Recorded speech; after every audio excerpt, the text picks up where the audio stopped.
नमस्कार, स्वागत है आपका सी न्यूज भारत में। मैं हूं आपके साथ वैष्णवी। वक्त हो चला है न्यूज बुलेटिन का। इस बुलेटिन में जानेंगे कहां प्रतियोगिता का हुआ आयोजन, कहां पूर्व मुख्यमंत्री बाबूलाल मरांडी सहित कई लोग पहुंचे महायज्ञ स्थल और कहां सपा प्रत्याशी रंजीत सुमन ने समर्थकों के साथ मांगे वोट। इन सभी खबरों पर होगी विस्तार से चर्चा। झारखंड के प्रथम मुख्यमंत्री बाबूलाल मरांडी चौपारण के बिगज बाजार राजागढ़ में आयोजित 9 दिवसीय शिव प्राण प्रतिष्ठा और द्वितीय हनुमंत महोत्सव में पहुंचे। पूर्व मुख्यमंत्री के साथ हजारीबाग सांसद जयंत सिन्हा, सदर विधायक मनीष जायसवाल, पूर्व विधायक मनोज यादव, भाजपा नेता योगेंद्र प्रताप सिंह व अन्य लोग शामिल हुए। बिगाहा चंद्रवंशी भवन में चंद्रवंशी समाज ने पूर्व मुख्यमंत्री सहित सभी अतिथियों का स्वागत के बाद सामूहिक भोज में शामिल हुए। चौपारण से सी न्यूज संवाददाता मुकेश कुमार सिंह की रिपोर्ट। विधानसभा क्षेत्र जलेसर 106 सुरक्षित सीट से सपा उम्मीदवार जलेसर के पूर्व विधायक रंजीत सुमन द्वारा अपने समर्थकों के साथ वोट मांगे गए और पूर्व में सपा मुखिया अखिलेश यादव के नेतृत्व में चलाई जा रही सरकार द्वारा लिए गए फैसलों को भी जनता के समक्ष प्रस्तुत किया गया। एक बार फिर से अखिलेश यादव के नेतृत्व में बतौर सपा प्रत्याशी वोट मांगे गए। इस दौरान जिला उपाध्यक्ष राकेश यादव, प्रदीप यादव, रंजीत राठौर, अंकित कठेरिया सहित तमाम लोग मौजूद रहे।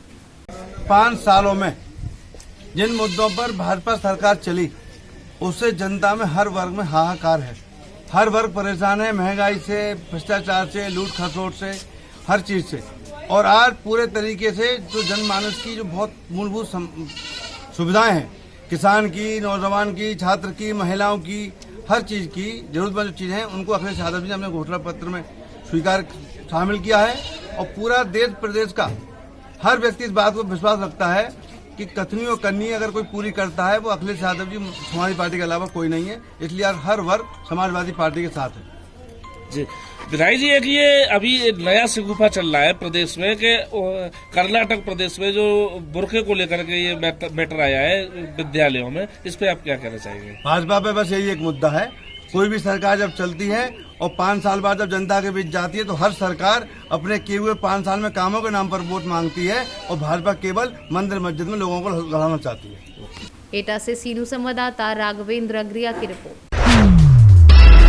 आज आनंद उत्सव के तहत हायर सेकेंडरी स्कूल लाड़कुई के छात्र छात्राओं की प्रतियोगिता आयोजित की गई, जिसमें रंगोली प्रतियोगिता के साथ ही छात्रों की कबड्डी सहित अन्य कई प्रतियोगिता स्कूल द्वारा कराई गई।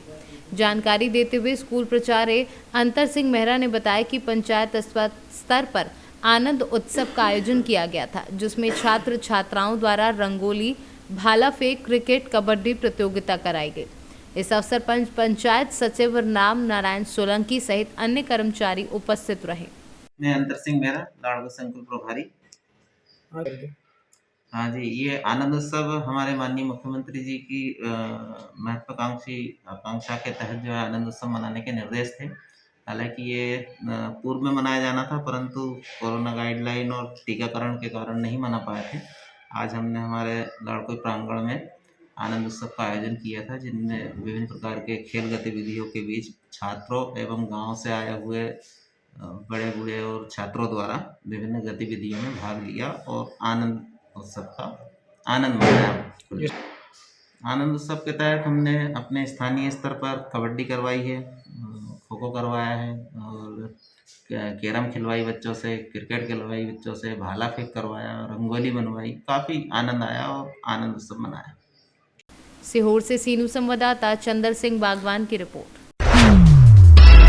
शाहजहांपुर लालघाटी थाना क्षेत्र अंतर्गत लालघाटी के समीप हाउसिंग बोर्ड कॉलोनी में बंद कमरे में मां बेटे की लाश मिलने से क्षेत्र में सनसनी फैल गई है। प्राप्त जानकारी के अनुसार बाबा साहब डॉक्टर भीमराव अंबेडकर पार्क के समीप के मकान से बदबू आने की सूचना क्षेत्रवासियों ने लालघाटी थाने पर दी, जिसकी सूचना मिलते ही लालघाटी पुलिस एवं FSL घटनास्थल पर पहुंची और बंद कमरे का ताला गैस कटर द्वारा खोल कर देखा गया तो अंदर एक वृद्ध महिला की पलंग पर लाश पड़ी हुई मिली। पुलिस द्वारा कमरे की तलाशी करने पर पास में ही बेटे का शव प्राप्त हुआ। मौत के कारणों का अब तक पता नहीं चल पाया है। वहीं पुलिस ने मर्ग कायम कर मामला जांच में लिया है। मामला थाना लाल घाटी के अंतर्गत एक मकान से बदबू आने की सूचना प्राप्त हुई थी, जिस पर पुलिस अधिकारी घटनास्थल पहुंचे और तत्पश्चात मुझे अवगत करवाया गया। घटनास्थल का मकान बाहर से पूरी तरह से लगा हुआ था, जिसे छेनी और कटर से तोड़वाकर अंदर प्रवेश किया गया। घटनास्थल मकान के एक कमरे में लकड़ी के पलंग पर मृतिका का शव पड़ा हुआ था एवं उसी कमरे में बाथरूम में मृतक का शव पड़ा हुआ था। घटनास्थल का अति सूक्ष्मतापूर्वक निरीक्षण किया गया है एवं घटनास्थल से आवश्यक भौतिक साक्ष्य जुटाए गए हैं। अभी मृत्यु का कारण स्पष्ट नहीं हो पाया है। जांच उपरांत मृतकों के शव को पीएम हेतु भेजा जाएगा। पीएम के उपरांत ही मृत्यु का कारण स्पष्ट हो पाएगा। पुलिस की जांच जारी है, जो भी तथ्य सामने आएंगे उसी तरह से पुलिस द्वारा कार्यवाही की जाएगी। सुजालपुर से सीनू संवाददाता राजकुमार धाकड़ की रिपोर्ट। टीकमगढ़ तहसील मोहनगढ़ की ग्राम पंचायत गोर में बाबा साहब डॉक्टर भीमराव अंबेडकर की प्रतिमा का शनिवार की दोपहर अनावरण किया गया। कार्यक्रम के मुख्य अतिथि क्षेत्रीय विधायक डॉक्टर शिशुपाल यादव रहे। मूर्ति अनावरण के बाद विधायक शिशुपाल यादव ने कहा कि डॉक्टर अंबेडकर भारत में सामाजिक समरसता के प्रतीक हैं। उन्होंने देश में सभी वर्गों के लिए काम किया है। वह किसी वर्ग व जाति के बंधन नहीं रहे। अंबेडकर जी को हमारे देश में ही नहीं समूचे विश्व में लोग पूछते हैं और उनके बताए गए आदेशों पर चलते हैं। हम तो उन्होंने विश्व का सबसे भव्य और विशाल संविधान भेंट किया, जो हमारे देश की सबसे बड़ी धरोहर है।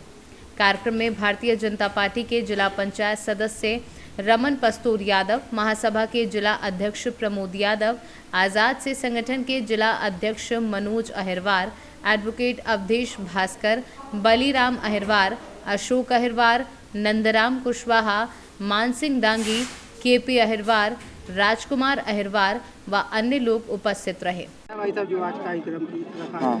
आज मोहनगढ़ तहसील के ग्राम गोर में जो है कमेटी के द्वारा परम पूज्य विश्व रत्न बोधिसत्व बाबा साहब भीमराव अंबेडकर की प्रतिमा का अनावरण किया गया, जो क्षेत्रीय विधायक श्री डॉक्टर शिशुपाल यादव जी के द्वारा किया गया। इस कमेटी में अध्यक्ष के रूप में सम्मानीय श्री केपी अहिरवार जी की उपस्थिति रही।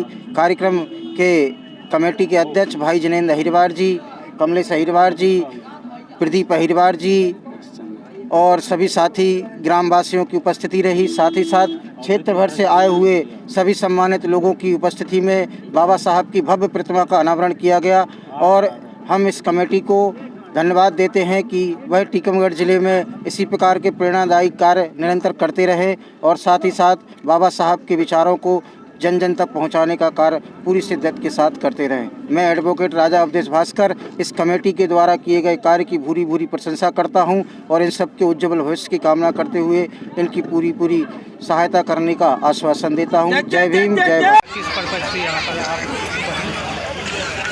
महान आत्मा, इस देश के गौरव और हम समाज की प्रेरणा देने वाले भारत रत्न डॉक्टर भीमराव अम्बेडकर की विशाल प्रतिमा का अनावरण का अवसर है ये और क्षेत्र की जनता में अपार खुशी का अवसर है कि जिन डॉक्टर भीमराव अम्बेडकर ने देश को आज़ादी दिलाने में और देश के लिए एक सुंदर संविधान गढ़ने में अपने जीवन को समर्पित किया है, उन डॉक्टर भीमराव अम्बेडकर की विशाल प्रतिमा का अनावरण किया गया, स्थापना हुई है। इसलिए क्षेत्र की हमारे सभी समाज के लोग, सभी वर्गों के लोग, प्रत्येक गांव घर के लोग बहुत खुश हैं और इस खुशी में हमारे देश के यशस्वी मुख्यमंत्री माननीय श्री शिवराज सिंह चौहान जी की और देश के यशस्वी प्रधानमंत्री श्री नरेंद्र मोदी जी की भी खुशी भी निहित है।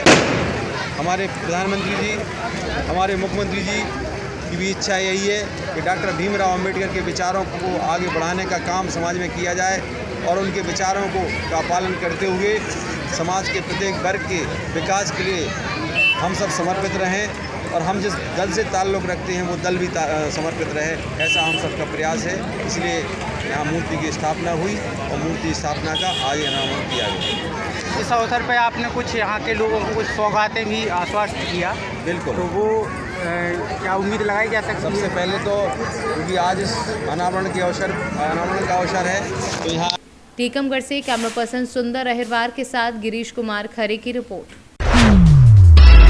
बलिया जिले में आगामी 3 मार्च को चुनाव होने वाले हैं। जनता से लिया गया सुझाव, कोई कहता है हमें प्रतिनिधि से मतलब नहीं, जो भाजपा सरकार ने कार्य किया है उसे हम लोग अमल कर रहे हैं। कोई कहता है इस बार सपा की सरकार बनेगी, हमें लॉलीपॉप की ज़रूरत नहीं है, हमें फ्री राशन की ज़रूरत नहीं, मुझे रोजगार चाहिए। आइए सुनते हैं जनता की बात। जी, मेरा नाम रिंकू ठाकुर है। इलेक्शन का माहौल चल रहा है, आप इस बार किसका मतदान इस बार विकास के नाम पर होगा, और जो विकास किया हुआ है पहले से। हाँ, माननीय नारद राय यहाँ के विधायक पूर्व में भी रहे, मंत्री रहे, राज्य मंत्री, और उन्होंने विकास किया है, कार्य करके उन्होंने दिखाया है। कितने कौन से सन में किस पार्टी में थे वो सपा के सरकार में मंत्री थे और उन्होंने काम किया है यहाँ पर। इसके पहले कौन से मंत्री थे? यहाँ पर शुक्ला जी थे, कोई काम नहीं किए थे, इसीलिए उनको माननीय योगी जी ने वहाँ बैरिया भेज दिया। क्या बैरिया के भी तो पार्टी के बीजेपी के थे, क्या वहाँ कारण हुआ कि उनको शुक्ला जी को वहाँ दिया गया, क्या कारण? कि ये दोनों सर्वे होके गया था, ये दोनों सीट ये लोग हार रहे हैं। हाँ, सदर भी हार रहे हैं, बैरिया भी हार रहे हैं, और ये यहाँ एक बार लड़े हैं दयाशंकर सिंह, 5 वोट पाए थे, और माननीय योगी जी ने इनको फ्लाइट से जो है हेलीकॉप्टर से बलिया उतार दिया है। ये तो खुदे भाग रहे थे, यहाँ आना नहीं चाहते थे, लेकिन इनको उतार दिया कि जाओ भाई, रो रहे हो, लॉलीपॉप लो, जाओ टिकट लो। हाँ, इनको कोई बाहरी का कोई बागी आप जो वोट दीजिए। श्री राम ठाकुर, पूर्व प्रधान सहोदरा। जिला बलिया में इलेक्शन का माहौल चल रहा है, आप इस बार किसका मतदान करना चाहेंगे? हम राष्ट्र हित को देखते हुए, प्रदेश का विकास को देखते हुए भारतीय जनता पार्टी का मतदान करेंगे और अधिक से अधिक लोगों को वोट करने का कहेंगे। किस पार्टी से? भारतीय जनता पार्टी। 5 सालों में बलिया विधानसभा में क्या आपको देखने को मिला कि इस बार फिर आप? हमको बलिया विधानसभा से मतलब नहीं। जी जी जी, हमको पार्टी से मतलब है। पार्टी प्रदेश का विकास कर रही है, देश का विकास कर रही है, 88 करोड़ गरीबों का जो है राशन दे रही है, महीने में 2 बार मुफ्त का, और भी जो भी पेंशन है, जो भी सुविधाएं हैं, ये भारतीय जनता पार्टी दे। आम जनता तो बोल रही है कि राशन देने से देश नहीं चलेगा, हमको नौकरी की जरूरत है। कुछ ऐसे लोग हैं, क्यों नौकरी की जरूरत इसके पहले नहीं थी, 5 वर्ष के पहले। 5 वर्ष में ही बेरोजगारी बढ़ी है। तो पिछली सरकारों ने क्या किया? देश पर सबसे ज्यादा तो शासन जो है कांग्रेस ने किया। कांग्रेस में बेरोजगारी नहीं था, कांग्रेस में तो सबसे ज्यादा लूट खसोट हुआ है। 2G घोटाला, कोयला घोटाला, एक्ट्रेस घोटाला, तमाम घोटाले तो कांग्रेस में हुए हैं। तो 60 बरस तक तो कांग्रेस लूटी है। नहीं, इस बार तो दिखाया जा रहा है कि शुक्ला जी यहाँ के पूर्व विधायक थे, उस बार उनका सीट काट कर बैरिया विधानसभा में चला गया, क्या कारण था? ये तो पार्टी का शीर्ष का जो है, पार्टी शीर्ष का निर्णय है। उसमें तो भाई व्यक्तिगत हम लोग क्या जानते हैं। तो फिर जो पार्टी निर्णय जो ली है, उनको लगा कि कोई काम नहीं किया है, उनको लगा कि बैरिया शुक्ला जी के लिए अच्छा है, तो उनको वहाँ से टिकट दिया गया। इस बार किसका टिकट मिला हुआ है? कहाँ से? बलिया विधानसभा से। बलिया का दयाशंकर सिंह को मिला है। तो फिर इस बार लॉलीपॉप की तरह उनके फिर 5 साल चक्करों में पड़े रहेंगे? जी नहीं। हाँ, तो बलिया में कार्य बताइए। हम आपसे पहले ही कह दिए कि बलिया में जो भी कार्य हुआ है, कार्य मतलब विकास का मतलब सड़कें थोड़ी होता है। बलिया से सीनू संवाददाता राजू गुप्ता की रिपोर्ट। यूपी के कौशाम्बी 251 विधानसभा क्षेत्र सिराथू में इन दिनों लोकल बनाम बाहरी प्रत्याशी का मुद्दा गरमाया है। डिप्टी सीएम केशव प्रसाद मौर्य के नामांकन करते ही हार्ड सीट बनी सिराथू विधानसभा में सियासत तेज हो गई है। नेताओं द्वारा एक दूसरे पर आरोप प्रत्यारोप का दौर जारी हो चुका है। इसी कड़ी में किसी बड़े नेता द्वारा टिकट दिलाने के आरोपों का खंडन करते हुए बसपा प्रत्याशी मनसूब अली ने चुनावी कार्यालय टेढ़ी मोड़ में प्रेस वार्ता करके इसे निराधार बताया। जैसा कि आप ही लोगों के माध्यम से सोशल मीडिया के जरिए मैं कई बार देख चुका हूं, कोई अपने को बहू बता रहा है, कोई अपने को बेटा बता रहा है, जबकि हकीकत ये है कि ये मैं नहीं कहता, इन्होंने खुद अपने से कहा है। पल्लवी पटेल जी ने कहा है कि मेरा निवास लिखित में दिया है निर्वाचन को कि मैं यहाँ की नहीं कानपुर की रहने वाली हूँ। केशव जी ने, जो भाजपा कैंडिडेट हैं, उन्होंने अपने नामांकन में दर्शाया है कि हम इलाहाबाद के रहने वाले हैं। तो ये ना यहाँ के बहू हुए, ना यहाँ के बेटे हुए, सही मानों में तो यहाँ का बेटा मैं हूँ। यहाँ कर्मभूमि। कौशाम्बी से सीनू संवाददाता एफ वसीम गाजी की रिपोर्ट। पट्टी कोतवाली क्षेत्र के महुखरी गांव में एक विशालकाय आम का पेड़ ठेकेदार द्वारा काटा गया है। सूत्रों के हवाले से इसकी सूचना वन विभाग पुलिस को दी गई है, लेकिन कोई कार्यवाही नहीं की गई। पट्टी क्षेत्र में अवैध रूप से लकड़ी का कटान लकड़ी माफियाओं द्वारा काटा जा रहा है। आखिर वन विभाग एवं पुलिस इन ठेकेदारों के खिलाफ कार्यवाही क्यों नहीं करती? प्रतापगढ़ से सीनू संवाददाता बिंदु वर्मा की रिपोर्ट। कोरोना गाइडलाइन के चलते प्रत्याशी बड़ी रैली नहीं कर सकते, उन्हें नुक्कड़ सभाओं के ही माध्यम से अपनी बातों को जनता तक पहुंचाना है। रायबरेली की सरेनी विधानसभा क्षेत्र में कांग्रेस की उम्मीदवार सुधा द्विवेदी गांव-गांव जाकर नुक्कड़ सभा कर रही हैं और मतदाताओं को अपने एजेंडे के बारे में अवगत करा रही हैं। सरेनी विधानसभा में दौरा करने वाली कांग्रेस उम्मीदवार सुधा देवी श्री फाउंडेशन की उपाध्यक्ष भी हैं और समाज सेवा के क्षेत्र से जुड़ी रही। इस क्षेत्र में उनका अच्छा प्रभाव है। आज लालपुर और मधुकरपुर क्षेत्र में नुक्कड़ सभाओं के माध्यम से उन्होंने क्षेत्र के विकास को किस तरह से करवाया जाएगा, इसकी बात मतदाताओं तक पहुंचाई तथा सुधा द्विवेदी महिला प्रत्याशी हैं, इसकी वजह से उनकी सभाओं में महिलाएं ज्यादा आती हैं। रायबरेली से सीनू संवाददाता इंद्रेश कुमार की रिपोर्ट। मामला सुपौल जिले के त्रिवेणीगंज अनुमंडलीय मुख्यालय अंतर्गत प्रखंड परिसर स्थित टीपीसी भवन में डीएम कौशल कुमार ने कार्य को गति देने के लिए एसडीएम सहित प्रखंड स्तरीय सभी अधिकारियों के साथ बैठक की। डीएम कौशल कुमार ने बताया कि एसडीएम एस.जेड. हसन सहित त्रिवेणीगंज प्रखंड के सभी अधिकारी CO Dinesh Prasad, BDO Asha Kumari, BPRO Rupesh Kumar Rai, MNREGA PO Vijay Kumar नीलम, पंचायत सचिव, प्रधानमंत्री आवास सहायक, कार्यपालक सहायक अन्य सभी के साथ बैठक कर कार्य को गति देने के लिए की गई। साथ ही जल्दी कार्य को निपटारा करने के लिए कई दिशा निर्देश भी दिए गए। पेंडिंग है जो कि स्वीकृत हो चुका है, लेकिन अब इसके खाते में पैसा जो है वो सीधे स्टेट लेवल से लाभुक खाते में जाएगा। तो चूँकि लाभुक का खाता स्वीकृति के समय पहले नहीं देते थे, पहले मोड ऑफ पेमेंट दूसरा होता था, तभी सबका खाता लेके हम लोग अपडेट कर रहे हैं और इसका भी टाइमलाइन दिया गया 1 सप्ताह के अंदर कि सभी का अपलोड कर दें ताकि स्टेट लेवल से डायरेक्टली उनके खाते में जो 5,000 राशि है वो चली जाए। लोक शिकायत निवारण के अधिनियम के कार्यान्वयन आ जाएगा।